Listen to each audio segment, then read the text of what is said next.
Happy Friday, Chiefs Kingdom. And it would not be a Friday in Chiefs Kingdom without a little bit of Chiefs news. What's up, everybody? Welcome into this impromptu live for KCSN here.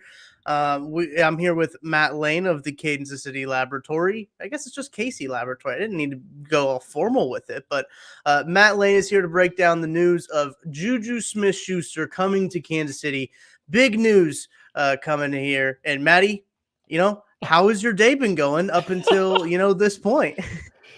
Listen, I understand, Chiefs fans. We've all been a little tired. We're getting a little anxious waiting for some news. So getting this right at kind of the end limit for when Patrick Mahomes' contract had to be restructured or they had to move the bonus around, it was perfect. I think we kind of all should have seen this coming roughly at this point in time.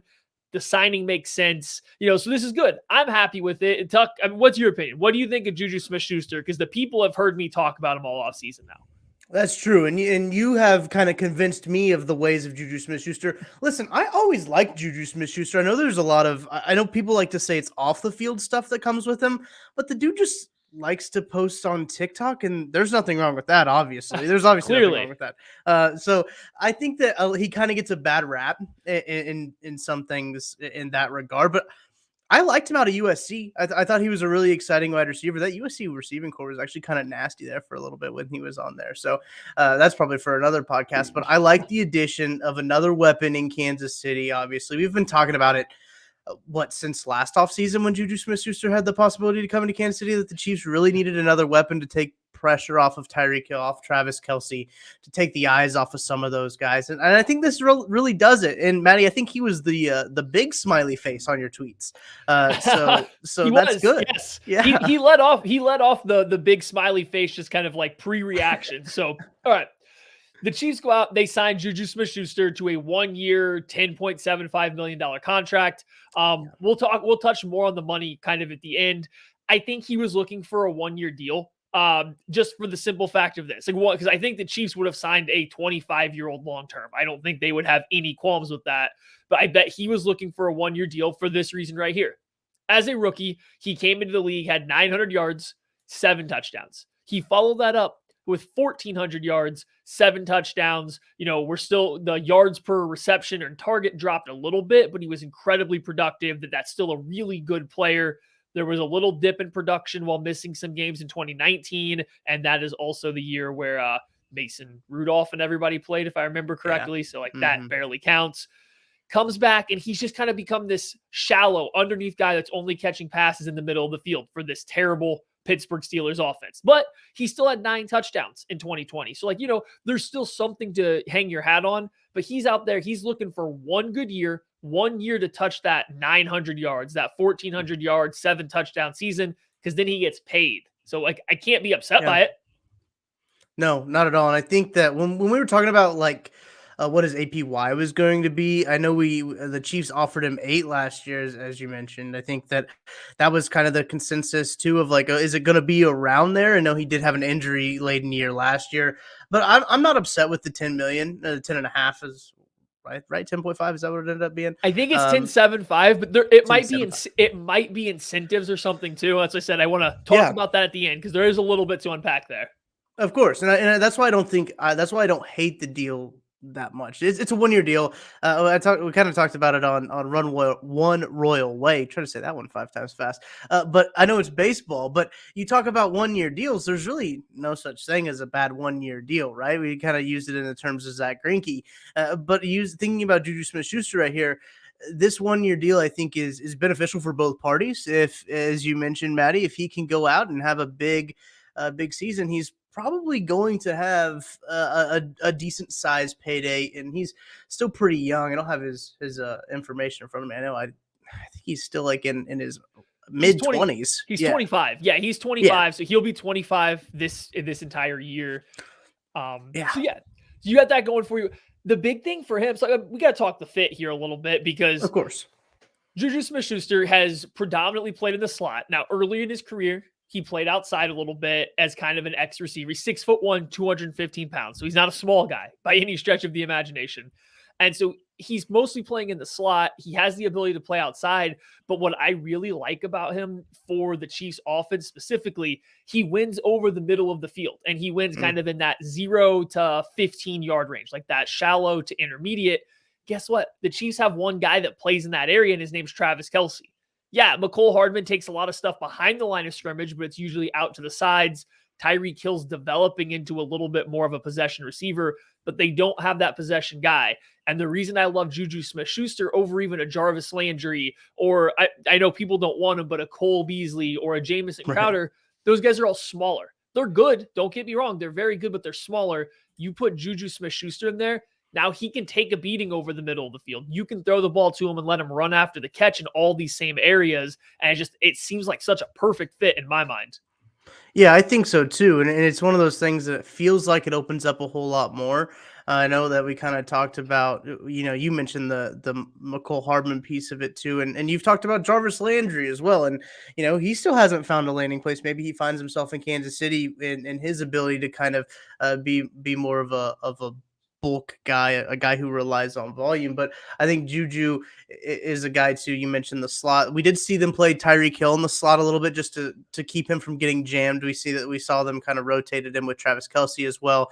I'm curious to see what they do, because I think playing Tyreek Hill in the slot is valuable for that reason of him not being as physical on the line of scrimmage. I think that is important. So I'm excited to see what he's going to do and what Juju's going to do. Just the excitement, I think, now of this move is really good for the Chiefs offense, and it gives them something that they can tinker with. It gives another toy to Patrick Mahomes, and I think that Jordan Foote and I have always been saying what you should give Patrick Mahomes every year is a new toy. Just like with your kid, you always got to give your kid a new toy. I don't know that yet, but that's what I think you're supposed to do. You got to give Patrick Mahomes a new toy, and giving him Juju here something to tinker with, and giving Andy Reid something to tinker with as well in terms of offensive scheming, offensive game planning. With Matt Nagy now in the room, he's going to bring in some outside eyes, outside voice, somewhat outside eyes, I should say. But I think that it's going to be a good marriage here, a good combination. It's exciting. Chiefs finally got a second wide receiver that you can feel confident in, right? I think that was kind of the big thing. Josh Gordon, I wasn't 100% confident in Josh Gordon just because he had spent an extended amount of time away from the game of football. But Juju, he is coming off of an injury, but did show some life in that. I think he played in their playoff game. I think that was the first game back, and he did play pretty decently in that game with, now let's be honest, Big Ben was not the best at the end of his career there, but Juju made lemons out of lemonade, and I think I'm really excited to see what he can do with a good quarterback. Well, and that's kind of the key is like, it's hard to look at what JuJu Smith-Schuster was doing those final couple years in Pittsburgh and what it's going to be now. Because you think about even how the Chiefs played the Steelers. Everybody run at the line of scrimmage and just hang out because Ben can't throw the ball more than 5 yards. Now, all of a sudden, you're going to put him in Kansas City where everybody's playing these two high safety looks. They're terrified to have Tyreek Hill run by him. Now, all of a sudden, you're getting this other receiver that can win over the middle of the field. And it's not like he can't run routes to the outside. It's not like he's very limited to one area. He's athletic enough that you can put him on the entire route tree. You put him out there, he's consistently proven he can get open. Even if you're not the biggest fan and you're saying, hey, he averages 8 yards per catch, we don't want that. Well, guess what? He's catching a lot of passes at 8 yards. He can get open. Mahomes can trust him to get open. You're going to be dealing with less bodies underneath than he's been dealing with since he was, a rookie or his second year in the league. I think it's just going to be a perfect fit for both guys or both sides of this one here. What's interesting to me, though, who do you think this helps more, Travis Kelce or Tyreek Hill? Like, who do you think is going to benefit more from having JuJu Smith-Schuster out there? Is it going to be Kelce not being the only reliable possession guy, or is it going to be Tyreek Hill not having to do that, but then also maybe having a little less attention on him when he starts working vertically? I do think that there is something to say about Tyreek Hill's going to probably have more splash plays this year, right? Defense is really, hopefully. Defense has really tried to take that away from the Chiefs offense, and they did. And I think that now having to account for Tyreek Hill, you've got to start to think, okay, and now you have to realize where this guy is. So, maybe that means that Travis Kelce opens up a bit more. But it's good to have another guy in the middle of the field, Matt, as you've been mentioning. Juju on a slant could be killer. and just getting those quick passes. And we've talked about too that the quick slants, those RPOs, those quick routes are considered runs by the Chiefs offense, and that can be incredibly important for this team to now have a possession wide receiver that can run those intermediate routes inside of the I guess a 5 to 10 range in the middle of the field, get open, be able to catch the football, and just take some pressure. I think that's just the biggest thing. But really, it off of both Kelsey, who's been taking a bulk of just the beating in the middle of the field, who's just been an absolute war horse, and I'm glad that there's going to be somebody else out there to kind of help that. But I think it's just an exciting thing, as I mentioned already, just the innovation that can come with it, and what they can think of, what they can do with RPOs, with underneath routes, everything like that. And I just think it's a good move all around. I mean, we've already mentioned already, 10 and a half, 10.75, whatever it ends up being for 1 year for Juju. I don't think any Chiefs fan is going to be upset with it. I don't see anything in the comment section about it either, about people being upset. I think a lot of people are very happy with the move. I think so. And the one thing we haven't mentioned, and I'm glad that it looks like Dwayne's here, and it sounds like he's a Steelers fan. He just came in to say nice things about JuJu Smith-Schuster, so we appreciate that. Yeah. But I did want to bring this up. You were talking about primarily a slot receiver, but a guy that will play outside. But the thing, Smith-Schuster is a really good blocker. He plays with, it's a tired phrase, but he plays like a dog out there. He's very tenacious. He is going to block his tail off. He's going to be physical with the ball, without the ball. Look at Demarcus Robinson. Look at Byron Pringle. Those guys got a lot of snaps for the Chiefs without being as good as Juju is because they did those things. So we would be amiss not to talk about it. Right, now we got to get to the slightly less fun part about this, just because it's numbers. So JuJu Smith-Schuster signs for $10.75 million. The first thing that says is, okay, it's a 1-year deal. He's banking on himself to make more going forward. It's a little sad. I'd prefer this to be a 3 for $33 million deal. That would obviously be a better deal for the Chiefs because you're locking him in at this low price. He's betting on himself. That's fine. But what this means is Patrick Mahomes' deal, that bonus, that money got pushed into a signing bonus. The Chiefs could not make this deal without either getting a Tyreek Hill extension done or converting Mahomes, money to that signing bonus. One of those two happened. I have a feeling that Tyreek Hill extension would have been announced by everybody because that's something that everyone sees. The Mahomes stuff, I don't think you have to see. They won't report it. They don't have to anyway. So this essentially says they converted that money over, which saved $25 million-ish from doing this.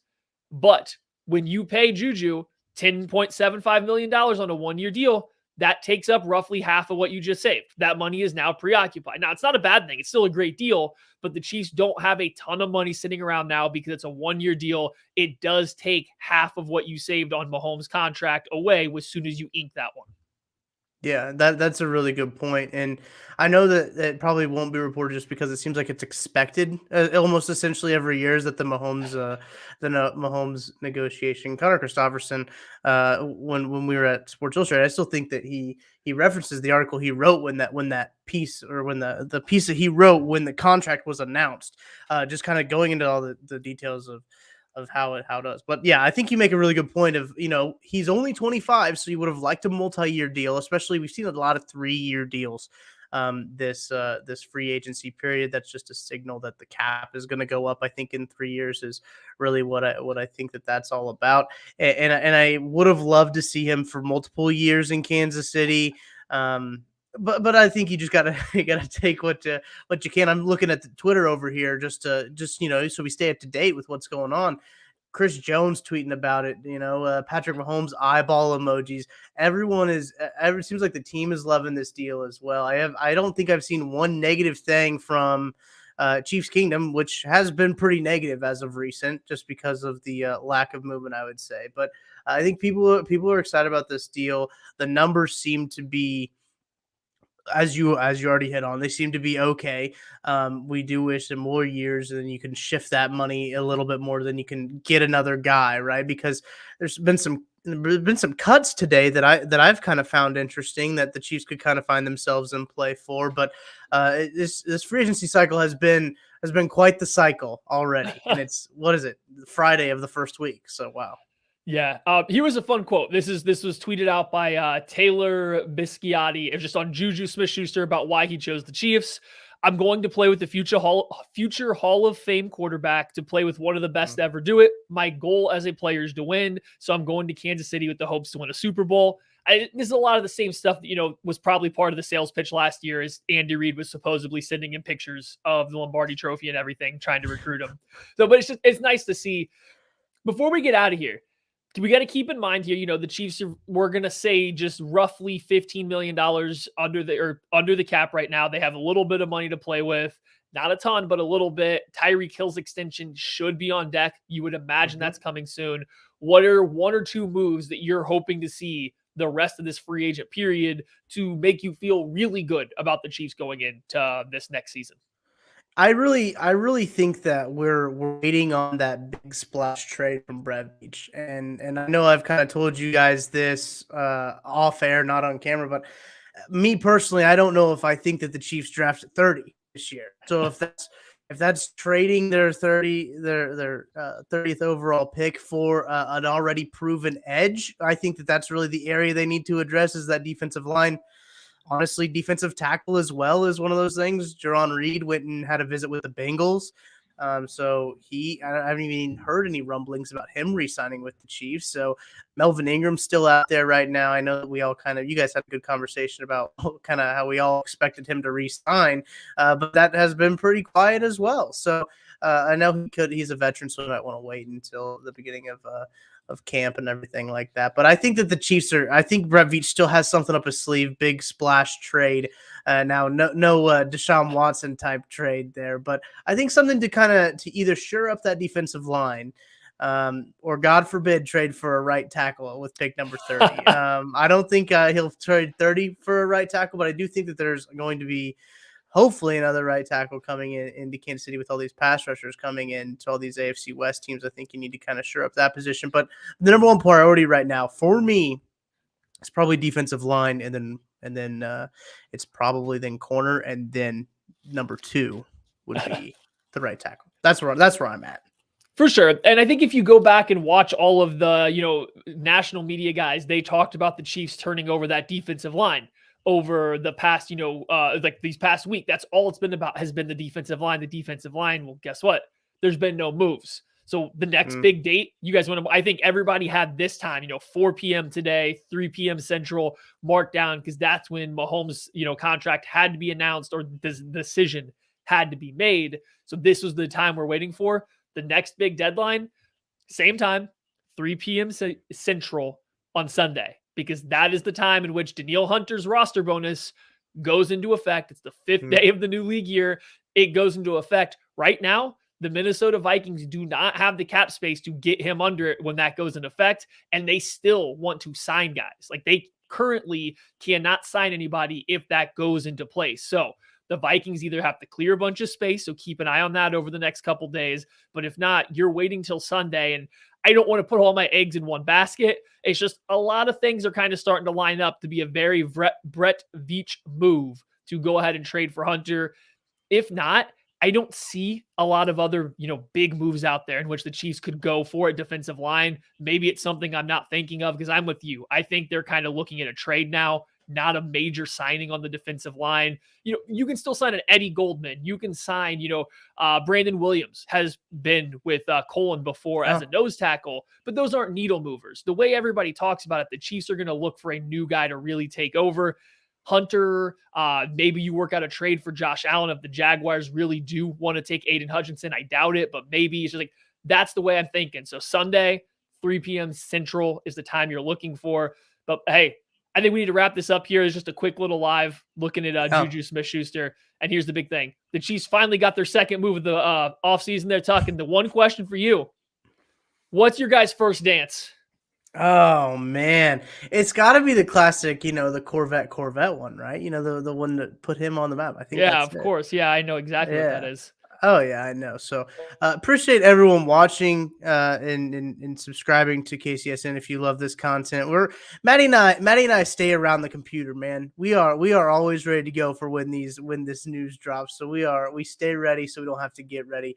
Thank you for tuning in. If you like the show, make sure to drop a like on the video, subscribe to the channel.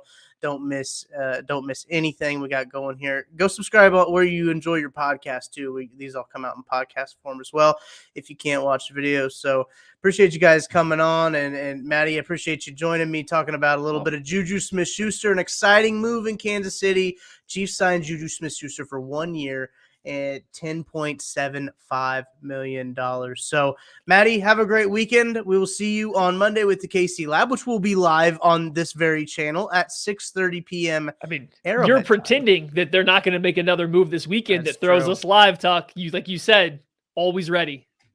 Always Stay ready. ready. I thank you, everybody. We'll be ready. We'll see you.